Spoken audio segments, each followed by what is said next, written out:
Welcome to Inspiration and Transformation from the Banks of the Ganga with Sadhvi Bhagawati Saraswati, an American sannyasi living at the Parmarth Niketan ashram in Rishikesh, India. Sadhvi is president of the Divine Shakti Foundation, a charitable organization bringing education, vocational training, upliftment, and empowerment programs to women and children. Sadhvi is also Secretary General of the Global Interfaith Wash Alliance and Director of the world-famous International Yoga Festival.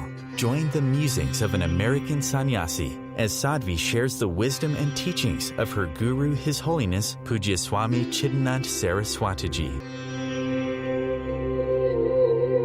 Welcome everyone to Inspiration and Transformation from the holy banks of the sacred Ganga River in the land of Rishikesh, India. Is your dharma your karma? They are intricately connected. Karma is very, very specific to you. As many people as there are in this room are as many different karmic packages as there are in this room. 7 billion people on the planet, 7 billion karmic packages, which is why 7 billion different lives. Dharma has two components. It has the individual component, but it also has a universal component.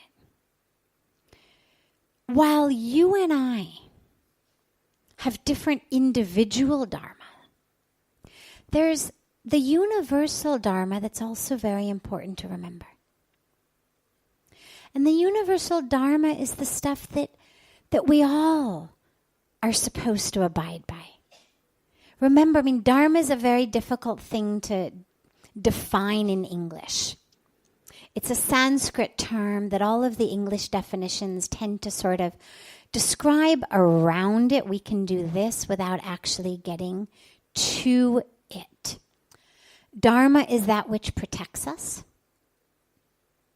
The root of the word dharma is that which protects us.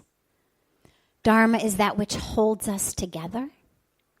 Dharma is the righteous way or the right path.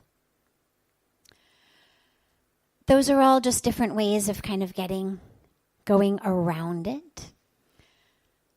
We also say things like fire's dharma is to burn. Water's dharma is to be wet. So again, none of these is an exact definition or an exact translation. Each of them kind of takes us around. But what we know is that the right path, that which protects us and holds us together, is things like compassion, integrity, truthfulness, right? You look at your yamas and niyamas. Okay. You could say these are the 10 commandments of a dharmic path. They happen to be the base of the 8 limbs of yoga as given to us by Patanjali that we call the 5 yamas and the 5 niyamas. But you could absolutely make an argument that these are the 10 commandments of a dharmic life, right? It's the right way to live. We all need to live with nonviolence. We all need to live with honesty. All of these apply to everyone. But then individually, this is where karma and dharma overlap. Individually, we come into this world with our own, as we say, karmic package, and therefore with different dharmas. So, someone's dharma maybe to be a professor. But now a dharma is not a career, and this is actually where it ends up getting really misunderstood a lot these days. A lot of people come in and they'll say, well, I don't know what my dharma is. I'm looking for it. I can't decide whether to be a lawyer or an engineer or a business person. Now, these are career choices. When we talk about someone's dharma of being a teacher, well, they may be a teacher in the career of an engineer. They could be a teacher in the role of a CEO of a company. Dharma is that which, when I perform, it is the nature of who I am. As in, a fire's dharma is to burn. A water's dharma is to be wet, right? We're not just talking about what it does. We're talking about its nature. And this misunderstanding that we've got has made a lot of people not only very confused about it, but it has made people believe that their career is the thing through which they are supposed to be fulfilling their dharma. And that's not always the case. For some it may be. You could look at the Bhagavad Gita. I keep coming back to it. It's A, of divine scripture, a great example. B, it's what you're studying. So you could say, okay, Arjun's dharma as a warrior is to fight, to uphold the dharma, as in the universal dharma, as in peace and righteousness and goodness and all of that in the kingdom, which is why he needs to fight the battle. You could also say, in some sense, being a warrior was his job or his career, right? I mean, not actually, but yeah, this is what he gets up and does. But that's a rare case. And it's also not the case throughout his whole life, right? I mean, the war was what he did at a certain point. What he did at a different point was serve as rulers of the kingdom. But what he did for a lot of time was run from his evil cousin.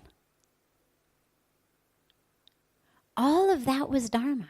And people today have this misconception that somehow I'm going to figure it out. Is it my dharma to be a fashion designer? Or is it my dharma to be an engineer? Or is it my dharma to be an actress? Or is it my dharma to... Chances are none of us have come in with that type of, I always say nobody comes into this world with something stamped onto your bottom that says president of the company, or stamp on the bottom that says runway model. We come stamped on the bottom with divine being.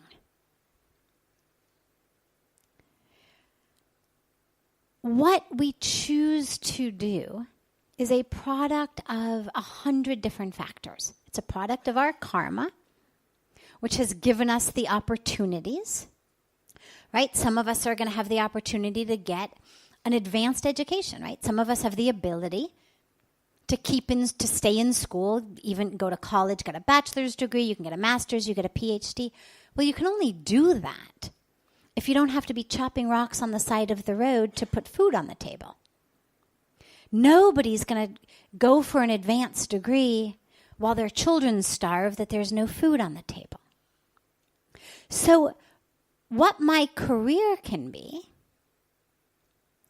is a product of a lot of factors, one of which being my karma, because my karma has determined which family I'm born in, which situation I'm born in. Do I even have the luxury to finish school? Or do I need to go work out in the fields at 9 years old to support the family?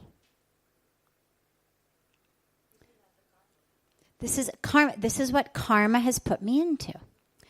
But when we talk about dharma, so I'm trying to help you see distinctions. When we talk about dharma, dharma is what is the nature of who I am? I mean, my individual dharma. What is the nature of who I am? That I am put here to do and to be. And that doesn't necessarily mean a career. If I am the one who's chopping stones on the side of the road to feed my family, well, you wouldn't say a stone chopper is my dharma.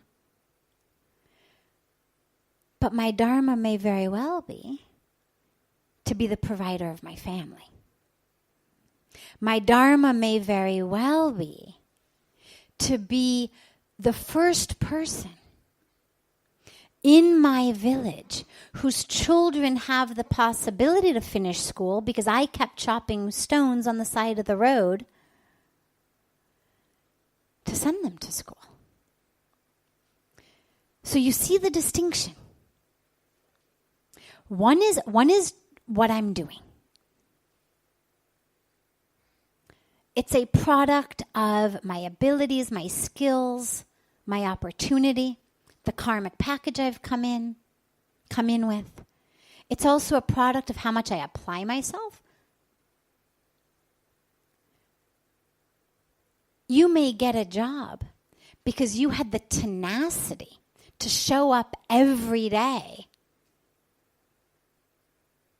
to remind the boss that you really wanted it, while someone else might have been much more qualified than you were, but was more content to sort of rest on her laurels and wait to hear back from the boss. And it was your tenacity that paid off much more than your ability and skills. So the jobs that we end up with, the careers that we end up with, are not necessarily that which we have to look at as that which is supposed to fulfill my dharma. If my dharma is to be a leader or a teacher, well, that doesn't necessarily have to be how I pay the bills. Our scriptures are full of stories of people who are incredible. Sages, rishis, at heart and in knowledge and in what they share, what they give, what they do, but who are cobblers or stone workers, low-level workers. Is their dharma to be a cobbler or an ironsmith? No, the dharma is to share wisdom. Sewing the shoes is what they do to keep food on the table to feed the family. Now, lastly, going back, though, to the concept of this universal dharma, doing our duty is part of our dharma. So, this is where dharma gets complex. So, sewing the shoes, chopping the rocks on the side of the road, it's not that being the rock chopper is my dharma. Being the cobbler is my dharma. But my dharma is to do my duty, which is to take care of my family. And I'm going to do whatever means necessary in order to do it. My dharma may be to be in service of the environment, let's say. Okay? So I work for an environmental organization, and the job they give me is folding and stuffing envelopes. Okay? Maybe they're having a fundraising drive, maybe whatever it is. I come in, I want to serve, I'm given this task of folding and stuffing envelopes and putting stamps on them. Well, is my dharma to stuff envelopes? Have I really come into this world with the dharmic package of envelope stuffer? No, but my dharma might be to serve the environment. And today it may be envelope stuffer. Tomorrow it might be picketer. Day after it might be letter writer. Next year it might be lobbyist. Who knows? That's going to keep shifting. So the duty that I have in how I'm fulfilling my dharma is going to change. But if I look at envelope stuffer and say, well, this can't be right. I thought it was right because I wanted to work for the environment, but clearly I'm overqualified to be, licking stamps and sticking them on envelopes. If I'm expecting that to be my dharma, or that to be my way of fulfilling my dharma, and I'm looking at it that narrowly, I'm going to be very frustrated. If I understand that my dharma is to be of service to the environment, and if today what Greenpeace needs me to do is stuff envelopes, that's what I'm going to do. If tomorrow they need me to lobby, and the day after they need me to write a letter, and next week I'm going out on one of their boats, and whatever I'm doing.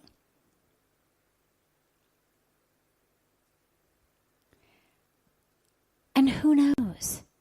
It may be 20 years of doing that and not feeling like I'm making any difference. When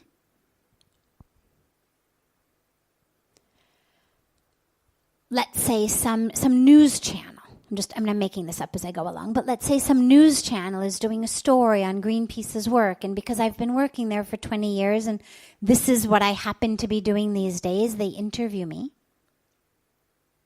And what I share in that interview, the information I give or the inspiration I give, ends up creating a domino effect on global policies of what's going on in the oceans or in the forests or with the air. Right now, remember, my dharma was to serve the environment. I had no way of knowing when I was stuffing envelopes that the way that was going to happen was through that which I'd learned over fulfilling so many different roles for them over the 20 years, and then having the ability to convey that at the right time, in the right way, in a way that caused that ripple impact. Or instead of it being a TV interview, the, Environmental Protection Agency has got a vacancy, and they ask my boss, and he says, oh, I've been a great worker. I get sent over there. Now I'm making policy. Now I'm able to effect great change. So there's a million ways for this to happen that we have no idea. And this is why, as Lord Krishna says in the Gita, we just keep doing. We just keep doing our duty. Staying in alignment, having faith that the way is going to be shown to us, that which is supposed to flow is going to flow through us. And all of this, of course, in alignment with our karmic package. For some people, their dharma is going to flow through them in one way. For some, it's going to flow through in a different way. For others, it's going to flow through in a different way. Right? So Arjun's dharma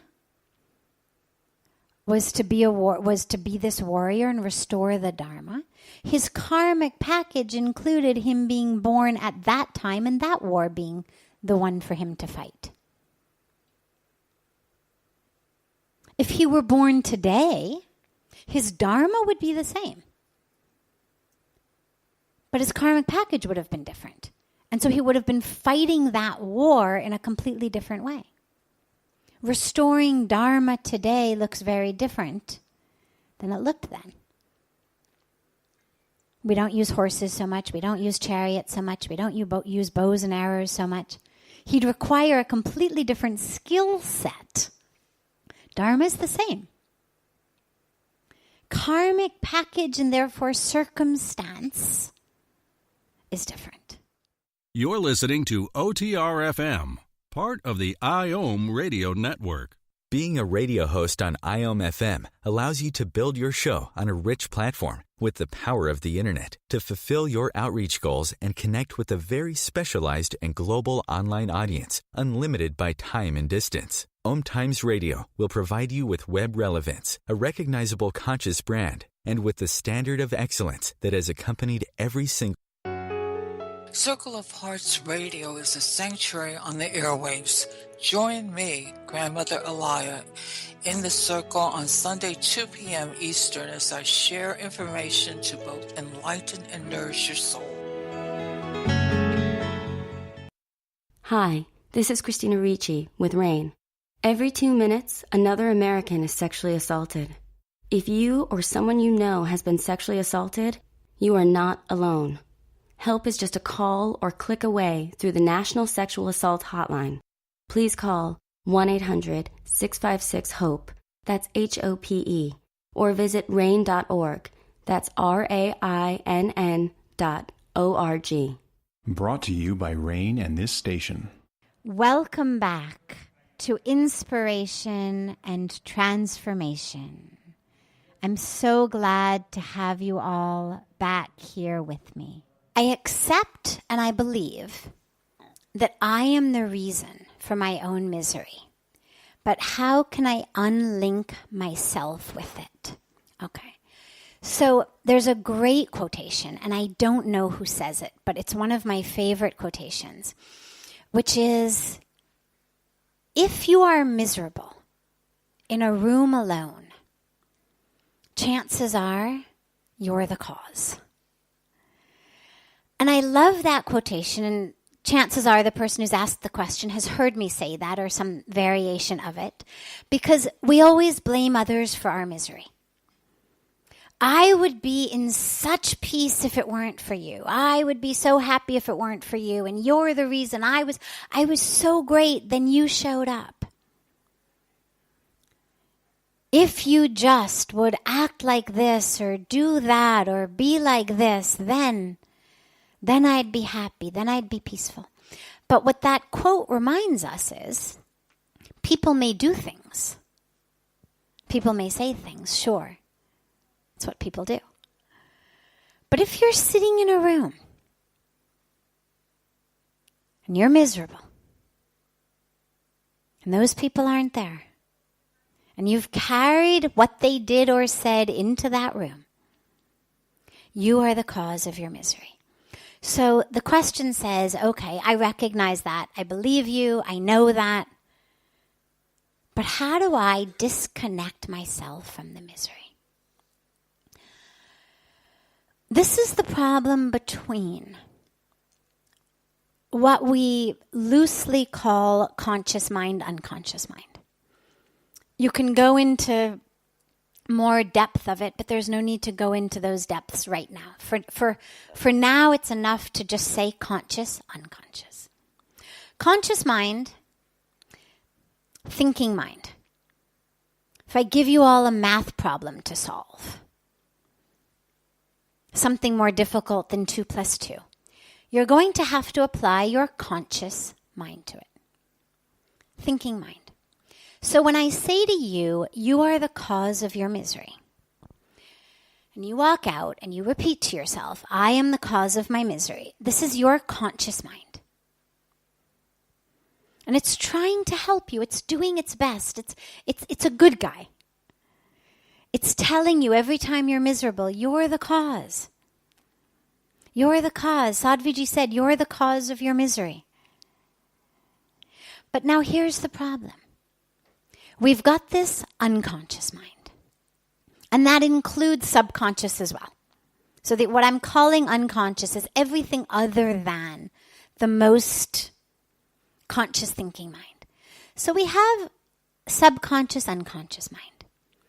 And this is the place that all of our patterns of behavior lay. This is the stuff that was programmed into us when we were children. This is the stuff that over our lifetimes have become habitual. A scientist named Pavlov did a study many, many years ago that's one of the most fundamental studies in behaviorism and psychology. And what he did was he took dogs and he would ring a bell, and every time he rang the bell, he would give them food. After a little while, at the sound of the bell, the dogs would start to salivate. Like right now, it's almost dinner time. If suddenly from the kitchen, smells of curry start wafting through the door, you're going to find that your mouth gets a little bit wet. It's great. It's God's beautiful plan to help us digest our food. But so we salivate. So these dogs started salivating at the sound of the bell because they knew that bell means I'm getting food. But then he did something very interesting. He stopped giving them food after the bell. They kept salivating. So you have dogs who at the sound of a bell salivate. Now there's no reason for them to salivate. There's no food coming. But at some time in their past, the bell meant food. And it was a learned behavior.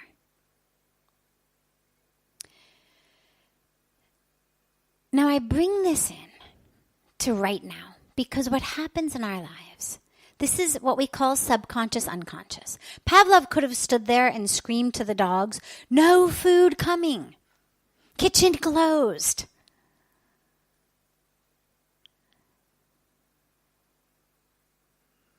But their mouths would still salivate. Because it wasn't that they would hear the bell and the brain would think, oh, this means food. It wasn't conscious thinking. It had become habit. There's a saying in neurology. They say neurons that fire together, wire together. Two things that happen at the same time become connected. If in my childhood, let's say I shared a room with my brother, and every night when my parents turned off the lights, my brother beat me. Well, in my mind, darkness meant pain. Lights went out, I got beat. Well, the neurons in my brain that recognize darkness and the neurons in my brain that respond to fear and pain start wiring together. Now I'm an adult, no brother in my room, no beating, but I'm afraid of the dark. I need a very, very bright nightlight. Why? Because my brain has wired darkness to fear, darkness to pain. Okay? So, not a true story, it's just an example, but like Pavlov's dogs. So what happens in our life is we develop patterns. In our lives, for example, when we were young, some pattern happens. We're taught something by our parents. You're not good enough. You're the ugly one. You're the stupid one. Or we're taught the world is a dangerous place. Our mother's afraid, our father's afraid, there's anxiety. We pick it up. Maybe nothing ever happened to us, but we were raised by people who were anxious. We pick it up. Now we've got this pattern, like Pavlov's dogs, in our brain. The world is a dangerous place. I'm the stupid one. I'm not worthy. Who knows what our pattern is? But it got into us at a young age. On a brain wave level, the brain waves of children 7 years and younger are pretty much the same types of brain waves that you have when you've been hypnotized. And I mention this because children are very, very suggestible. What you put in the minds of children, they take. And it stays with them. But this forms the subconscious, unconscious part of our mind. And so if I've been taught at a young age, I'm not worthy, I'm not lovable. Maybe we had parents who every time we cleaned up our room, maybe we had a mom who was stressed, didn't have money for a housekeeper. She was working 2 jobs. Cleaning the house was the biggest headache of hers. Every time we didn't clean up our room, she got really angry. Every time we did clean up our room, she gave us a big hug and kiss and baked us cookies. Well, in our mind, two things get embedded. Number one, chances are we're going to grow up and be very, very clean, very, very organized, very orderly, and we're going to get distressed if things are out of place. Maybe we have a roommate in college who's really messy, and it creates so much stress for us. It's her stuff, but why can't I sleep? Why does her messy bed bother me so much? And we're not even aware of it. But in our brain, what it signifies is loss of love, loss of love, loss of love, loss of love. And what we learn is love is contingent upon what I do. It's not given based on who I am, based on my existence. It's based on whether my room is clean or not. Did I get good grades? Did I get bad grades? Whatever the thing that our parents, that was important to them was. Acceptance and love is based on what I do, not who I am. And what does that mean? It means I, as a being, am not actually worthy of love. I'm very organized, I'm very orderly, I'm very good in school, I'm a good cook. When mom comes home, I've got dinner on the table. Whatever it was I did. I can do these things, and I do good things, but I, as a being, if the room's messy, if I failed math, if I didn't get dinner on the table, didn't go pee in the toilet, whatever the thing was, I'm not worthy of love. Which means at the core of who I am, I'm not worthy of love. And I mention this because that's the cause of misery in our life. And all people around us do is they trigger that. They trigger that. I'm trying to be clean, my roommate is a mess. I'm trying to be organized, my project partner's a mess. And why does it make me so miserable? Because on a deep level, it signifies loss of love. But I can't think my way out of that. That's the dilemma. My conscious thinking mind cannot think my way out of it any more than Pavlov's dogs could think themselves out of salivating. Or I could think myself out of a racing heart in the dark. You could buy all the most expensive locks, hire a guard, put in an alarm system, sleep alone or sleep with a bodyguard, and my heart would still race because I cannot think myself out of that. And this is actually where so many of the other practices of meditation, practices of working with the subconscious are so powerful. Ritual. Yagna. Anything that gets you into a state that's not the intellectual thinking mind. This is one of the things that makes rituals so powerful, is they impact us on that level, beyond the thinking mind. And so the only way to unlink ourselves from our misery is not by thinking. It's by actually going down deep into the source of our misery and healing it there. This is OTR-FM, part of the IOM radio network.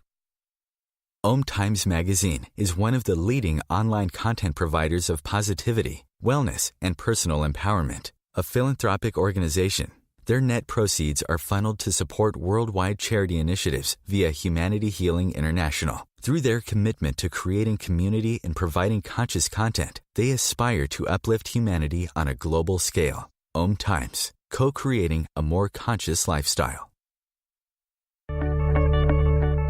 Do you have time to read that inspiring book or that blog post you've been meaning to get to? In your busy world, how do you improve yourself and keep your life going? I'm Lisa Kay, and my Between Heaven and Earth radio show can transform your life just by listening. Be uplifted with inspiring topics, positive stories, and ideas that really work. Between Heaven and Earth radio is conscious living for your soul, every Wednesday at 4 p.m. Eastern Time. Like Baldwin with People for the Ethical Treatment of Animals. I grew up loving circuses and other traveling animal shows, but it never occurred to me what life might be like for the animals. Training wild animals to do things they don't understand takes force. Routine discipline with a hook or whip with the heel of a boot shows the animal exactly who's the boss. Don't patronize animal acts. Please contact People for the Ethical Treatment of Animals. 757-622-PETA. Welcome back. This is Sadhvi Bhagawati Saraswati with inspiration and transformation. We know that whatever way we are looking for peace, joy, divine connection, light in our lives, whether we call it enlightenment or whether we just say light, we know that stress takes us off it. Now, Pujya Swamiji said something very beautiful on the banks of Ganga, and he was speaking about illness. And he said that the greatest illness, the most fundamental illness that we suffer from, is the illness of our thoughts, the illness of what we think. And then he went into the concept of stress management and self-management.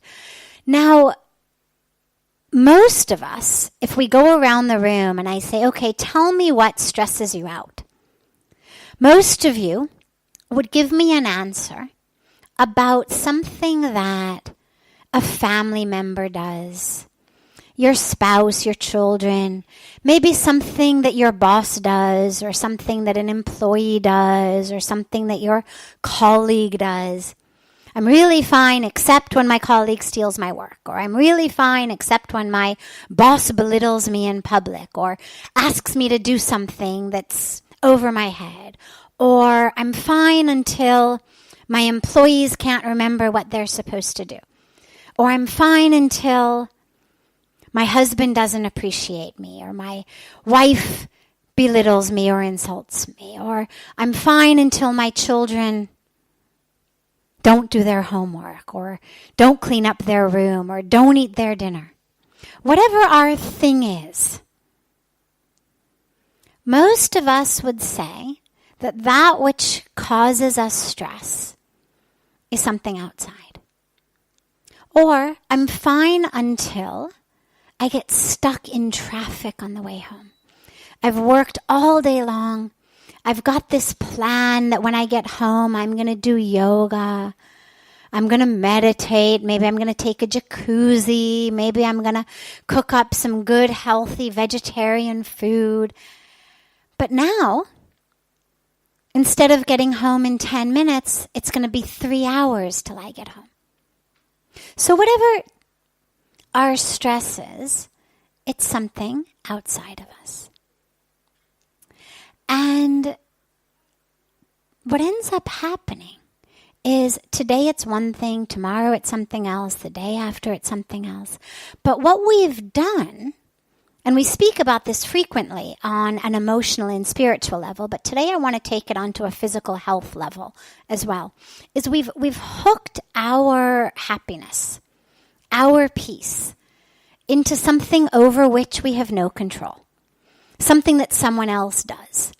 If you dance according to my tune, I'm peaceful. If when I say jump, you say how high, I'm happy. But what we also now know is that stress is actually at the foundation of the vast majority of illnesses these days. Almost everything, even the stuff that we think of as purely physical illnesses, are worsened, heightened by the thoughts in our mind. Worsened, heightened by our stress.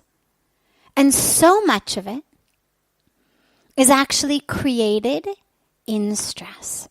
We don't have time now to go into all of the biochemistry of it, but it's actually incredibly exciting because what we know is that more important than the DNA sitting in our cell, more important than the DNA sitting in our cell is the environment in which that cell sits. The environment means the blood in which that cell sits, which means that which floods our bloodstream, our hormones, all the chemicals that's flowing through our blood by what we think, by what's being secreted due to our adrenal glands, by what we eat. That environment, we now know, is actually more important than the DNA sitting in the cells, because it's that environment that determines how that DNA is actually going to manifest. Will the genes that you have be expressed or not?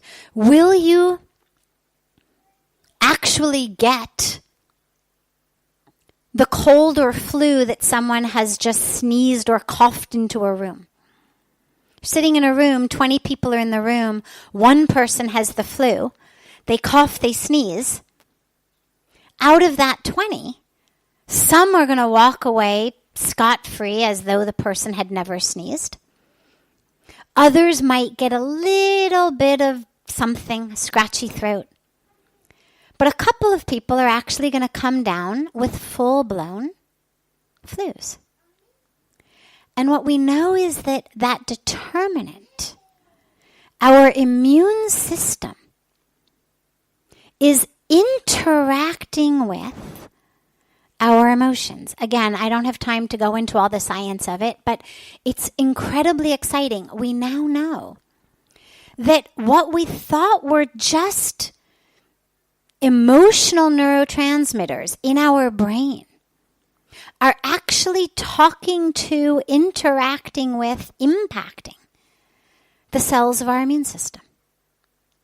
So when Pujya Swamiji says self-management instead of stress management, well, what's self-management? It means how can I unhook my happiness, my peace from the world around me? How can I learn to manage myself so that I'm not like the light bulb, as he always says, that somebody else switches on and off?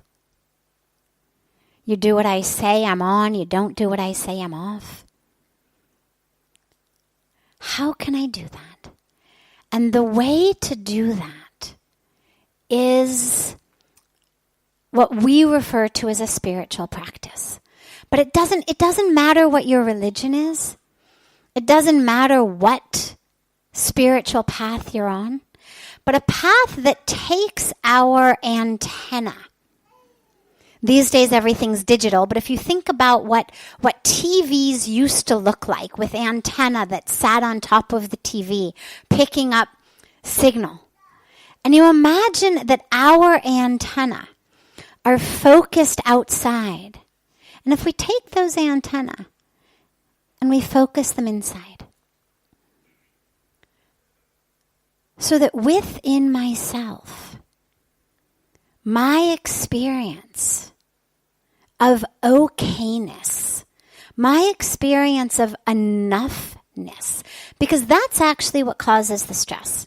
If we dissect it, why am I not in peace? Why am I not happy if my kids don't clean their room?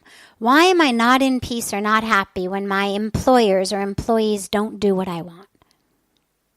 Well, if you dissect all of that, if you look at all of that which steals our peace, steals our happiness, all of the individual incidents, what they all boil down to is a fear within us that what I want, what I think should happen to me in the world, won't. That my okayness, my enoughness is dependent on that. And when we're able to bring those antennae in, and we're able to actually experience within ourselves the fact that source of peace, that source of joy, that source of enoughness is within. We spoke yesterday about the source of misery being within. Well, the source of the opposite of misery is also within. And this is what the sages and the saints and the rishis of every religion have always told us.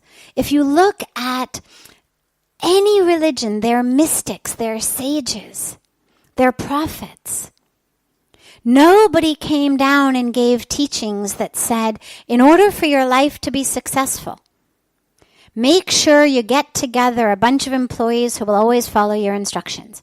In order for your life to be successful, make sure that you never get stuck in a traffic jam. In order for your life to be successful, make sure that your family members always do exactly what you tell them to do. Always appreciate you, always love you, always respect you. Make sure that you're always able to buy the nicest things.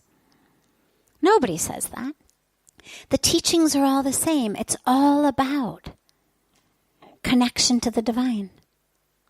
Again, whether we experience that divine in the form of a God with a name, without a name, with a form, without a form, whether we experience it just in the form of what you could call spirit or consciousness or love, whether we experience it in trees or rivers, nature, doesn't matter. But when we're able to connect to that, and that's actually why, lastly on this topic, that's actually why things like being in nature are such wonderful, wonderful prescriptions for so much of that which ails us. Because it reconnects us. And so when we actually develop this ability to manage ourselves, it means that which is stealing my peace is my own ego. It is my own desires. It is my own expectations.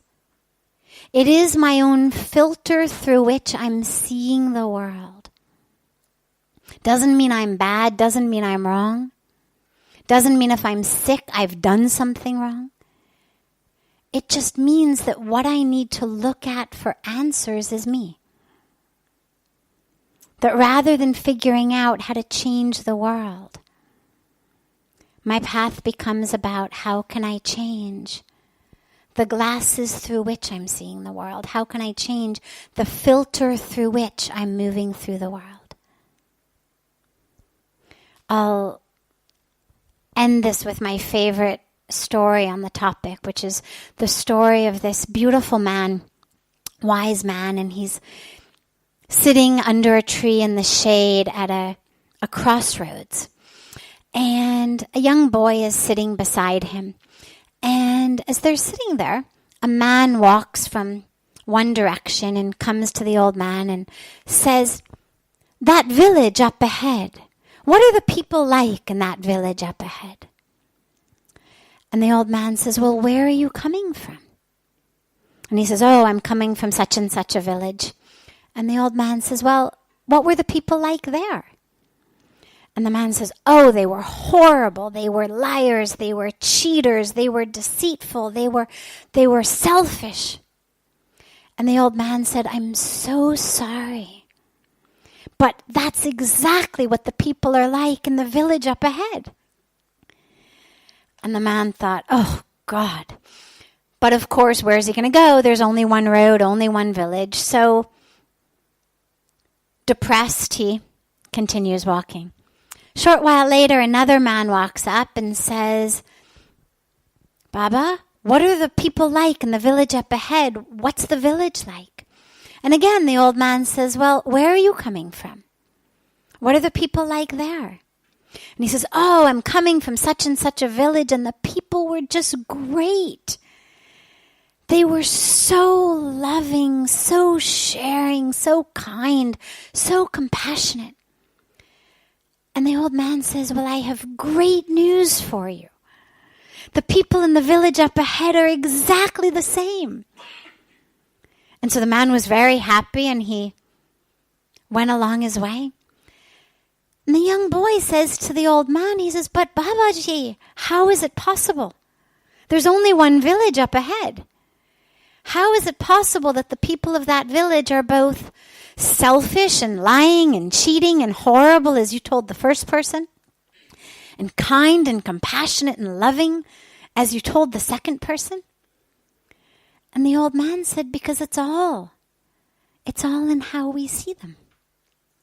So someone who has the habit, has the pattern of seeing people as being cheaters and liars and selfish, that's what he's going to find.